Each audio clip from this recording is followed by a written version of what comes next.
Welcome, everyone. This is your host and your coach, Mary Ayers. This is part 2 of how to move forward when you're stuck in fear. If you'll recall, in part 1 of the series, we talked about how we freeze up in action. In part 1 of the series, we talked about how we can freeze up in fear as a reaction to change and growth. Both of those things, of course, are things we need to do in order to have the life that we want. We have to take some new action to get some new results.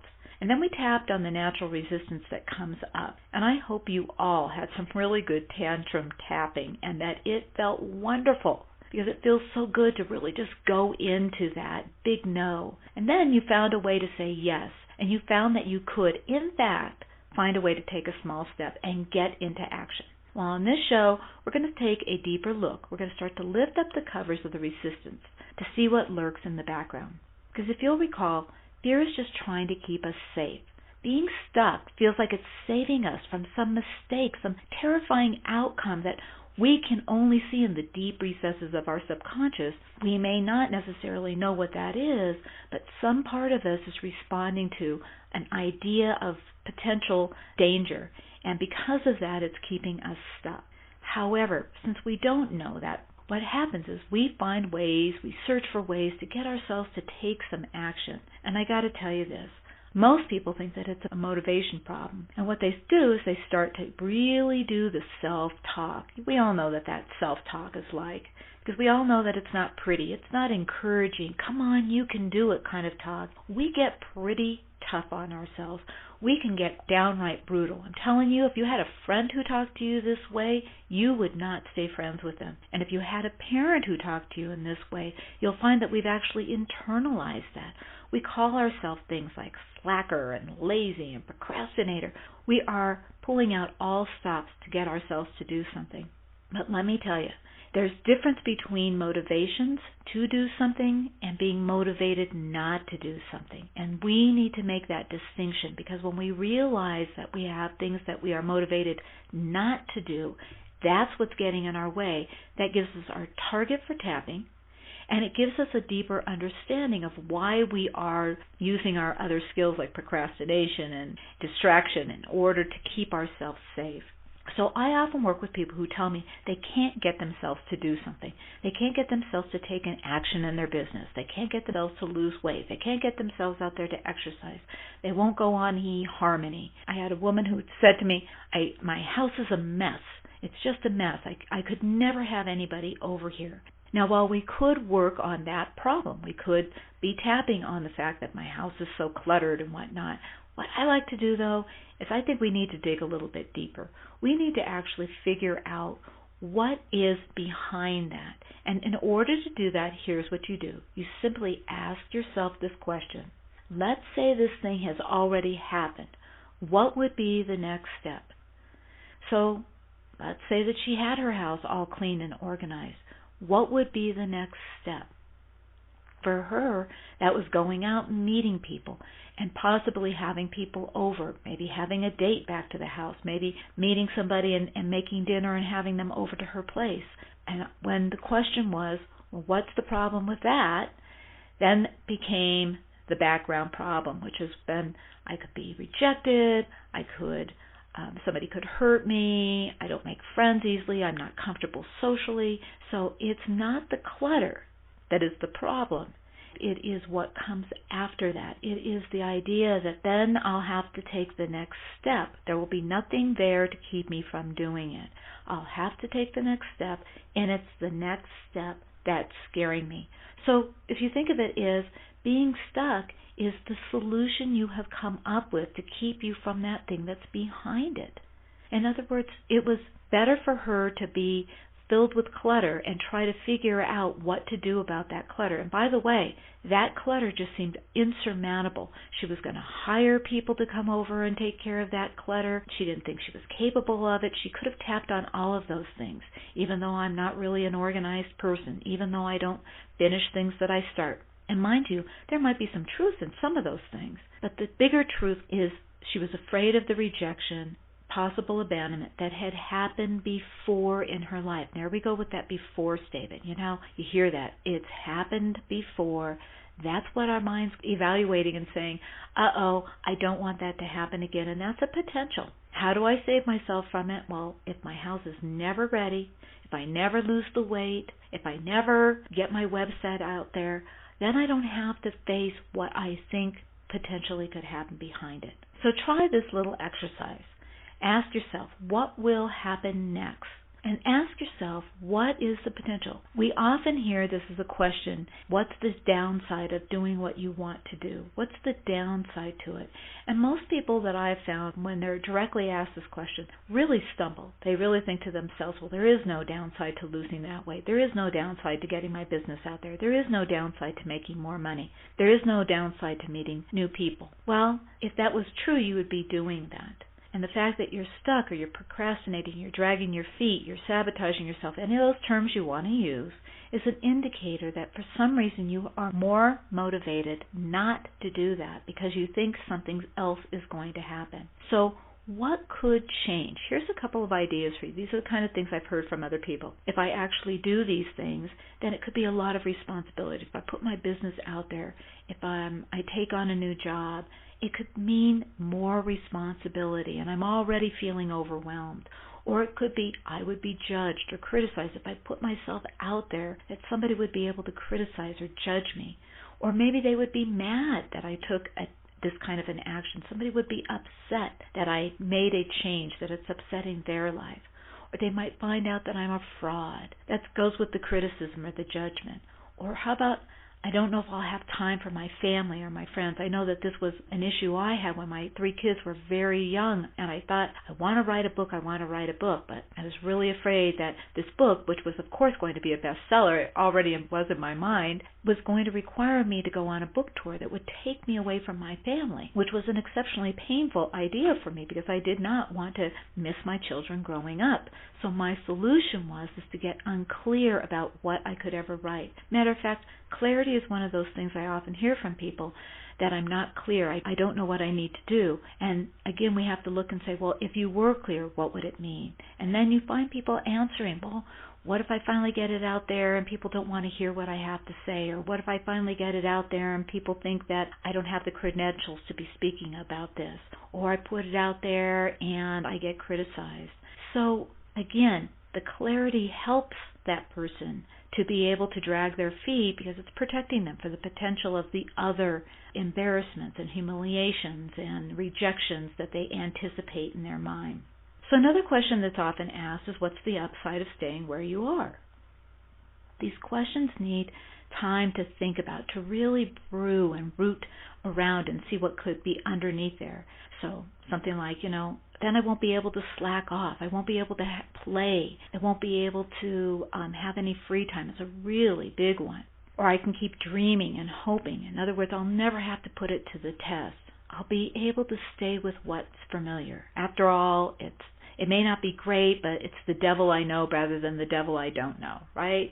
These are great questions to really help us look underneath the covers to find out what I like to refer to it as almost like a reverse motivator. It's as opposed to being motivation, get into action. A reverse motivator is something that keeps you where you are or even grounds you even more. It makes you even more stuck, dug in, refusing to go. But let me tell you, you answer these questions, but the knowledge isn't enough.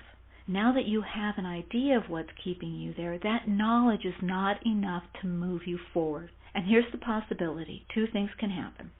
Right? One is that you may start to find, as you unravel some of these things, that that's absolutely ridiculous. Let me use that example of the book. As I was talking to somebody about this, and I said to him, write a bestseller, I'll have to be on a book tour, and I'll never see my kids. And they said, well, actually, you can let them know what's the best time for you to travel, and you can tell them where you want to travel.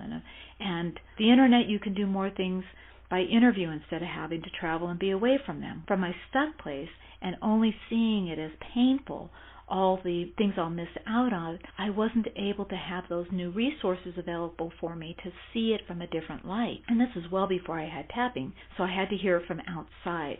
So while the knowledge was helpful, I could hear myself say that. Sometimes we are able to right there and then say, well, that's ridiculous. That belief isn't even true. And it's enough to be able to change that paradigm or change that belief. But more often than not, really what it gives us a chance to do is really see what's playing at the subconscious level that has been calling the shots. It's the thing that's been keeping us stuck. And even though it may not sound logical to you, it still feels like the truth. It feels factual. You have evidence from the past that it has built on. This will happen, and it's a given. And so we bring it up so that we can look at it. Now that we have an idea of what's working underneath at the subconscious level, now we have something to tap on. And here's why tapping makes a difference. Because tapping helps change it in our body. It helps to remove the anxiety about it. It takes out that old event that is linked to it, that has been our evidence around this will happen. And once we are able to get that anxiety released from our body, then we can give different meaning to the old belief or the old event, and we can store it differently within our minds again. And then those old questions about what will I do if this happens, we're able to come up with more effective answers once we've tapped. We have more resources available to ourselves. So let's do some tapping. Now think about one of those things that I talked about. What's the downside or what might happen? And let's use the example I gave earlier around that if I put myself out there, I could get rejection. This really applies to people with some social anxiety. Even if it's not a problem for you on an ongoing basis, it might find that it's stopping you in your business, or it's stopping you in finding a relationship. I hear this frequently. It might be the thing that's in the way of you losing some weight, because you think, if I finally lose this weight, then I'll have to put myself out there. And if I put myself out there, then I could meet somebody and that person could hurt me. So the weight becomes my solution. Even though you may work on it, you may call yourself with no willpower, it's because of the thing that you're afraid will happen next. All right? So now that you know that, let's find one. I want you to take a second. You can pause this. Take a second and think about what is that behind the scenes reverse motivator, right? What's that thing behind the scenes that says, what if this happens? If I take this first step, then I have this potential of this other thing happening, and that's the thing that's really scaring me. And I'm going to go ahead and use this one on being rejected. And if that's, you just keep yours in front of you, put a number on it, evaluate it, and then you're going to tap along with me. We call this borrow benefits. You just tap on what it is I'm saying. At the end of the tapping, you'll go back and look at what you wrote down, and you'll see how it changed. Okay, so on the karate chop spot, even though I'm afraid of putting myself out there because I could be rejected again, I still choose to love and accept myself. Even though I might be rejected, like I was last time, from them, I still accept all of me, even with this fear. Even though I can't do it, I know I'll be rejected again. I can't take the risk. It was too painful last time. I choose to know that I'm safe now, and I accept all of me, right where I am. And through the points, eyebrow, I'm not getting myself out there again. Side of the eye, because I know what happened last time. Under the eye, I remember the rejection. Under the nose, I remember the humiliation. On the chin, it was a terrible feeling. Collarbone, I don't ever want to be rejected like that again. Under the arm, I barely survived. Top of the head, that rejection was too much. Back at the eyebrow, I can't risk it again. Side of the eye, they rejected me. Under the eye, and that means I'm not worthy. Under the nose, that means it's not safe to put myself out there. On the chin, if I put myself out there again. On the collarbone, I'm sure I'm going to be rejected. Under the arm, just like that other time. on top of the head, and I barely survived that time. Now take a breath. As always, we check in. If something has come up a very particular time, a very specific time, take a break, pause this, go and tap on that event. Tap on it until you can look back on it. You can run it like a small movie and with no charge on it. So how you do that is you just go through all the points and you talk about what happened in that event. And every time you get right to the crux of it, that part that has the highest peak on it, the most charge on it, you just stay there, see it in your mind's eye, tap through the points, go back and forth, up and down. Just keep tapping until you can run that movie again and look at it from a much different perspective. Once you've done that, then you come back and you can do this tapping. We're going to do another round. We're going to do a little bit more of a positive round this time, okay? So on the karate chop, even though I'm still afraid to put myself out there because of what happened last time, I'm open to the idea that it can be different. Even though I haven't been putting myself out there, because I don't want that to happen again. What if it doesn't? Even though up till now, I haven't been putting myself out there, because I was afraid I'd get abandoned again, because I was afraid I'd get rejected again. I've decided I've grown quite a bit. I've decided I could give myself another chance. I know that if I change this belief, I can change the outcome. And I love and accept myself. And I appreciate all my effort to make these changes. On the eyebrow, I'm still worried about being rejected. Side of the eye, I'm still worried about being judged. Under the eye, if I put myself out there, I'm still not sure what might happen. Under the nose, I could be abandoned. On the chin, but I'm not the same person as I was before. Collarbone, I'm growing. Under the arm, I'm releasing those old past incidents.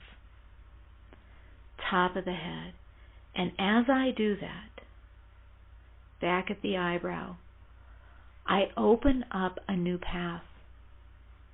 Side of the eye, with new outcomes. Under the eye, I am changing. Under the nose, I am growing. On the chin, I'm releasing. On the collarbone, all that is not me. Under the arm, and I'm leaving it open. Top of the head, new possibilities. Back at the eyebrow, to meet new people. Side of the eye, to meet new friends. Under the eye, to feel cared for. Under the nose, to feel cherished. On the chin, to feel accepted. On the collarbone, to feel safe. Under the arm, I've acquired new skills. Top of the head, that will allow me to feel comfortable. Back at the eyebrow, to feel easy. Side of the eye, within my own body. Under the eye, with who I am. Under the nose, I've decided to start valuing me. On the chin, to see what makes me special. On the collarbone, and when I do that, under the arm, I attract people to me that value those things in me. Top of the head, it feels good to feel safe, to feel calm, to know that I know how to change my energy and change my life. Now take a breath. All right. So your action step, your call to action is discover your why nots. Ask yourself those questions. If I did this, what would it mean? If I did lose that weight, tell me, what do I think it means? Not just the good stuff, but what is the stuff that scares me? If I was to go out and meet some new people or find something of interest, what is the fear? What am I afraid of? Find those things that get in the way and tap on them. We have a tool that we've never had before, and it will change your life. So what you get to do is confront your fears, that subconscious. We want to bring it up. We want to be able to look at what's there. It's not so that it sounds reasonable, but it's stopping us nevertheless. When did we learn that? What was the incident that taught me that? Tap on those and you will find that you feel more calm and at ease in your body. And then when you're taking those small steps, what's one thing I can do to touch my goal? What's one thing I can feel comfortable doing? You'll find that it keeps expanding and expanding. So listen, as always, I love to hear from you. I love hearing your successes, and I have to thank everybody who keeps emailing me. It is such a pleasure for me to read those emails and to hear you trying the writing and the writing, or saying how that tapping really got you into action, or there was some point that really made a difference for you, because that's what this is really about. The repetition helps us be able to take things in and make it part of our learning. And when you hear it, and you hear it in a different way, I say it, other people say it, I'm not the only one who says it, but sometimes we just need to hear it one more time, one more way, and that's the tipping point. That's the thing that makes it possible for us to do something. Now, all of those earlier times are just us getting ready for it, and then one more little thing tips it over, and we're making a big change. I'm hoping that I get to do that for you. Either I am one more stone on your path, or maybe I'm the one that's tipping it. But whatever it is, I love to hear from you. You tell me what your thoughts are. Share with me. You can reach me at Mary@tapintooaction.com. And until next time, stay brilliant.